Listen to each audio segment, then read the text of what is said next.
Per què?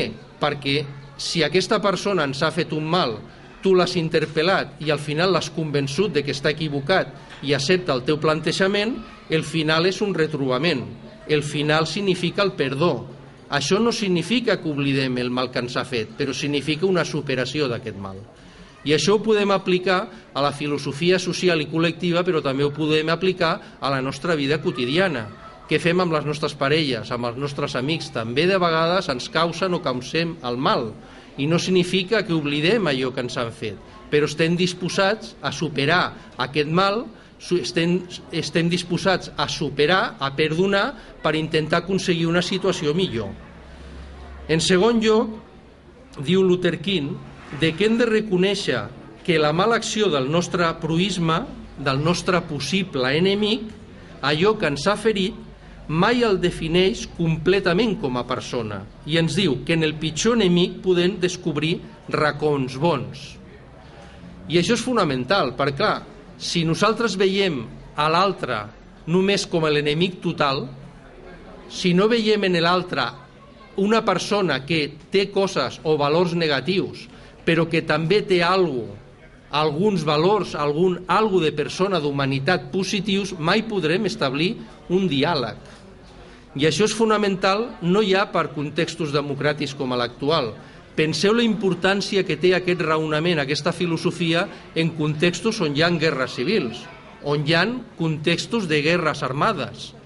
Tota la gent que treballa per intentar superar els contextos de guerra civil, per superar els conflictes armats, sempre intenten partir de la possibilitat de que els bàndols enfrontats sempre pugui haver alguna d'humanitat des del que partir per intentar establir un diàleg, per intentar reconduir la situació i superar el conflicte armat. Si es supera el conflicte armat, no s'oblida allò que s'ha fet. No es perdona totalment allò que s'han fet en el sentit d'impunitat. És a dir, si algú ha comès violacions en una guerra o assassinat, se li ha de jutjar. Però es parteix d'allò, d'aquest diàleg inclús amb els enemics que ens hem enfrontat amb les armes per intentar reconstruir una nova situació, per intentar anar en un context no violent, un context de pau que no significa oblidar-nos de les reclamacions de justícia social. I Martin Luther King ho tenia claríssim, perquè ell estava en un moviment que no només s'expressava d'una manera no violenta, sinó que a més exigia la justícia social en la seva societat, una justícia social que li era negada primer als negres, als quals primer se li aplicava la segregació racial, però en un context en el qual també la justícia social se li era negada també a molts portorriquenys, a molts mexicans i a molts indis que estaven desocupats i que patien la pobresa en el context dels Estats Units. Per tant, jo diria que aquests temes de no violència, de filosofia no violenta, és important que els tinguem en consideració. Finalment, sobre la no violència, jo us afegiria dos elements més de reflexió. El primer és que tota la gent que defensa la no violència com a filosofia de fons sempre diu que és necessari que hi hagi una coherència entre els mitjans i les finalitats. Aquest argument és bàsic, perquè hi ha gent que antigament en els moviments emancipatoris deia: bé, en la nova societat, quan fem la revolució, la persona ja canviarà, i considerava que la persona no podia canviar perquè estava imbuïda en les societats capitalistes i burgeses de la ideologia dominant, i per tant considerava que la persona ja s'hauria de transformar en un futur, no? Aquí hi ha dues idees noves de la filosofia de la pau que s'han de tenir en consideració.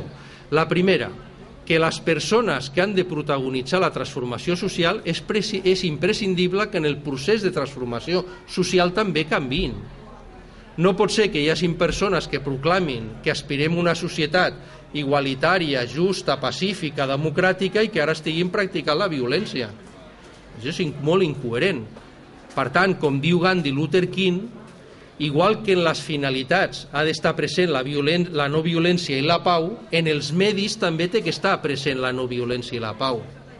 En els medis han d'estar també aquestes finalitats bones que volem.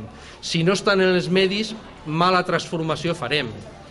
I en aquest sentit jo crec que hem de pensar que en la història s'han produït molts processos revolucionaris ben intencionats, però que després han derivat en la constitució de règims no democràtics i tan autoritaris com aquells que pretenien contrarrestar o que pretenien combatre o superar. I en aquest sentit és bo que ho tinguem en consideració. Bé, el segon aspecte és sobre la desobediència civil en democràcia. Bé, els promotors de la plataforma Democràcia Real Ja, quan informen sobre qui són, també en la seva pàgina web, declaren que volen aconseguir els seus objectius a través de les actuacions pacífiques i també de la desobediència civil. De fet, no seria exagerat catalogar aquest moviment social com un moviment de desobediència política. A mi em sembla que no és gaire difícil argumentar la necessitat de no cooperar amb un sistema dictatorial o totalitari. Crec que tothom ho podria entendre. Com hem de cooperar amb un sistema que és com el nazi o com el franquista. Jo sí. Ara bé, es pot justificar la desobediència civil si estem en un sistema en llibertats democràtiques? La meva resposta és afirmativa, sempre i quan la desobediència civil sigui no violenta. Per què dic que és afirmativa la meva resposta? Perquè les lleis i les polítiques públiques aprovades en sistemes democràtics no sempre són prou justes ni prou democràtiques. I perquè, en segon lloc, i més important, cal entendre la democràcia com un procés en construcció permanent, que cal anar perfeccionant, que cal anar millorant, en el qual ha de tenir un paper protagonista als de baix, és a dir, els ciutadans i les ciutadanes actives i actius. Rafael Poch, un excel·lent periodista de La Vanguardia, en un article publicat recentment en aquest diari, deia amb molta raó que la legalitat, si no al seu espírit, desde luego sí su aplicación práctica, suele ser un envoltorio que protege privilegios y un recurso de los poderosos para mantener la situación en cintura. Rafael Poch afegeix que en la democràcia actual, com en l'antic règim anterior a la Revolució Francesa, una petita minoria acapara el poder, la riquesa i els privilegis, y que es per aquest motiu que los defensores del orden vigente, injusto e insostenible insisten en el carácter fundamentalmente perfecto, cerrado y definitivo del actual sistema. Per tant, des del meu punt de vista, convé desobeir conscientment les lleis injustes i les polítiques públiques injustes. S'han de transgredir les lleis injustes per millorar les lleis. S'han de qüestionar les polítiques públiques injustes per millorar les polítiques públiques. És a dir, no s'ha de reclamar que no existeixin lleis o polítiques públiques, perquè això només afavoriria els poders polítics privats. Això ja els interessa als empresaris, a les grans multinacionals, que no hi hagin lleis, que no hi hagin polítiques públiques, per imposar ells, a partir del seu poder econòmic, allò que volen.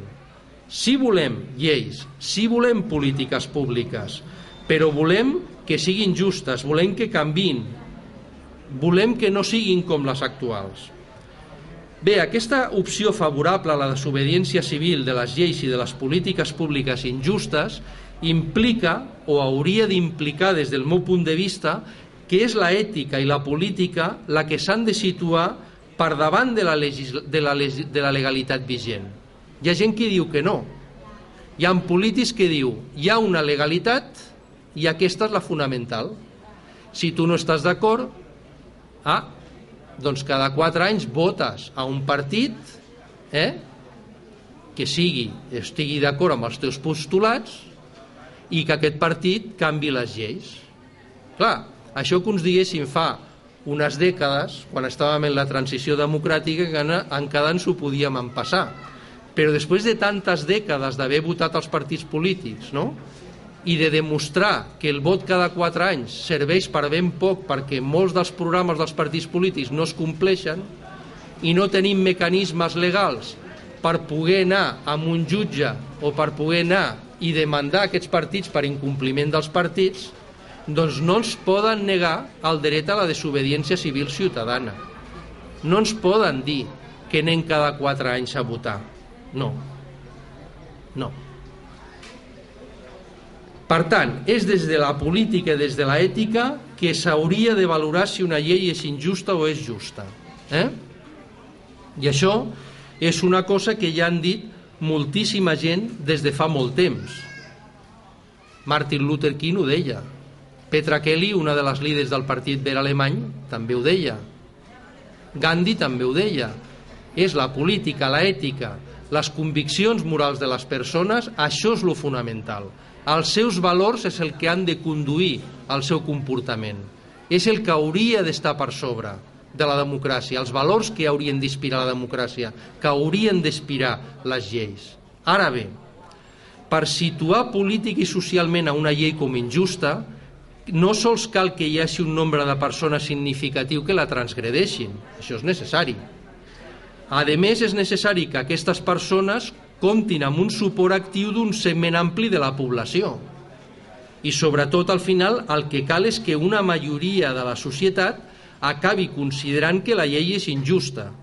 Per tant, els desobedients no violents poden transgredir una llei que ells consideren injusta des del punt de vista de l'ètica, de la moralitat o des de la política. Però per canviar o abolir una llei injusta cal que una majoria democràtica decideixi fer-ho perquè estem en contextos democràtics. Bé, per acabar en aquest punt de la desobediència civil, us proposo reflexionar sobre el contingut d'una cita de Gandhi, el qual considerava que la no col·laboració no violenta en determinades circumstàncies es convertia en un deure imperiós de les persones i proclamava que la desobediència civil havia de ser un dret imprescindible de tot ciutadà i de tot ciutadana. En aquesta cita, Gandhi ressalta el poder que pot arribar a tenir la desobediència civil en societats amb sistemes polítics democràtics. I crec que val la pena llegir aquesta cita perquè veiem el poder de la desobediència civil, el possible poder polític de la desobediència civil.